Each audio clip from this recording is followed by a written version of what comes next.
আসসালামু আলাইকুম। হামিদা ওয়া মুসাল্লিয়ান আম্মা বাদ। সমস্ত প্রশংসা সে মহান আল্লাহ রব্বিল আলমিনের জন্যই, যে দীর্ঘক্ষণ ধরে আপনারা ধৈর্যের সঙ্গে হাফেজ সাহেবের খুবই জ্ঞানগর্ভ আলোচনা সকলেই মনোযোগ দিয়ে শুনছেন। তো আমি আলোচনা দীর্ঘায়িত না করে, আপনারা আমাকে সকলেই হয়তো চেনেন, আমাদের গ্রামেরই লোক আমরা। দীর্ঘদিন ধরে আমরা নোয়াপাড়া তরুণ উদার সঙ্গে সঙ্গে যুক্ত হয়ে কাজ করছি। তো সেই সঙ্গেরই একটা কাজ কর্মসূচি নিয়ে আপনাদের সামনে এসেছি। সেই কর্মসূচিটা হচ্ছে যে মসজিদ ভিত্তিক মক্তব প্রতিষ্ঠিত করা। তো আল্লাহর রহমতে আমার যতদূর খবর নিয়েছি, বাগানীপাড়া এখানে মক্তব খুব ভালোভাবেই চলে।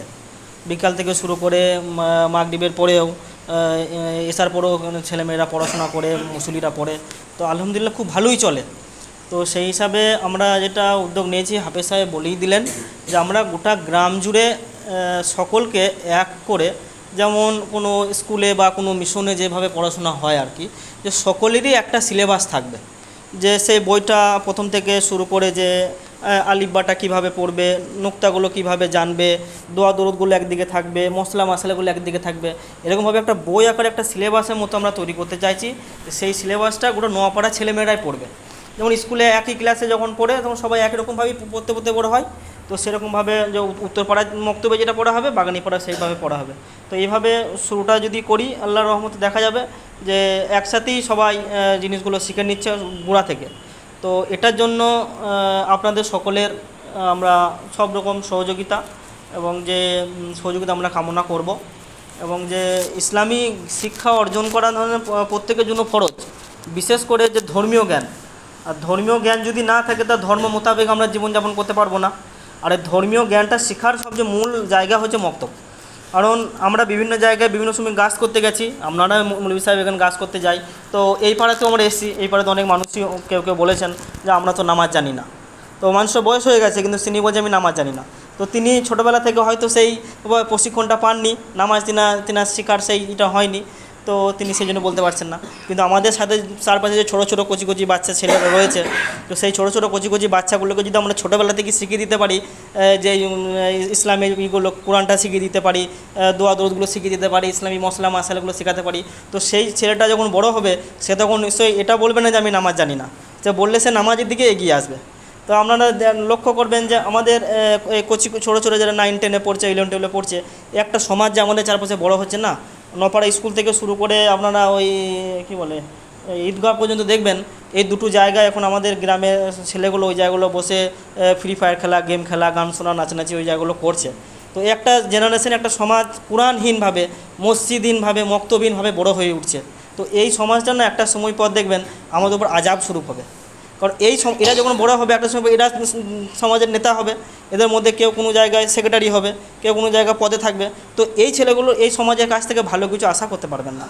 তো সেই জন্য আমরা উদার সংঘ থেকে একটা যে দীর্ঘদিন ধরে আমাদের ভাবনা চিন্তার মধ্যেই ছিল, তো আমরা সম্ভব করে তুলতে পারিনি। তো এখন আমরা ভেবেছি, এবং এই আগামী অক্টোবর মাস আসছে, এই অক্টোবর মাস থেকেই ভাবছি, অক্টোবর মাসে পুজোর ছুটি আছে।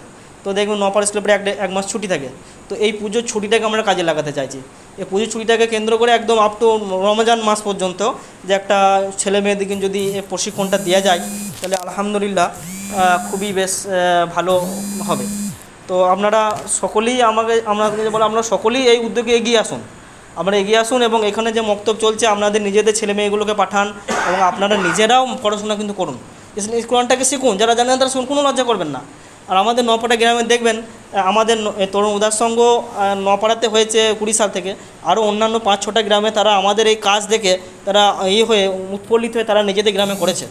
তো যেমন আমাদের পাশে গ্রাম বনপাড়া, ওরা আমাদেরকে বলে যে আমাদের পড়বো, কিন্তু ভাই আমাদের গায়ে মৌলবি পাচ্ছি না। ওখানে একজন মৌলবি সবাই লিখেছিল বয়স্ক পাড়া। তো আমরা পড়বো, কিন্তু আমাদের আলেম নাই। কিন্তু আমাদের নোয়াপাড়ায় দেখুন না, কত আলেম দেখুন না, এত আলেম অন্য গ্রামে আপনারা পাবেন না। 10-15টা আলেম আছে, তো আলেম দেখি না আমরা কাজে লাগিয়ে নিতে পারছি না। কত ভালো ভালো আলেম, কত ভালো ভালো আলোচনা করে ওনারা, তা তেনাদেরকে আমরা কাজে লাগিয়ে নেওয়ার চেষ্টা করব নিজেদের আখেরাতের জন্য।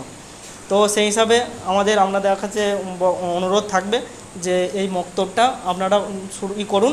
এই মক্তবে যতটা যা সাহায্য সহযোগিতা লাগবে, হয় ব্ল্যাকবোর্ড যদি লাগে, রেজিস্টার খাতা যদি লাগে, যেগুলো লাগবে সেগুলো আমরা কিন্তু উদার সংঘ থেকে সেগুলো দেওয়ার ব্যবস্থা করব।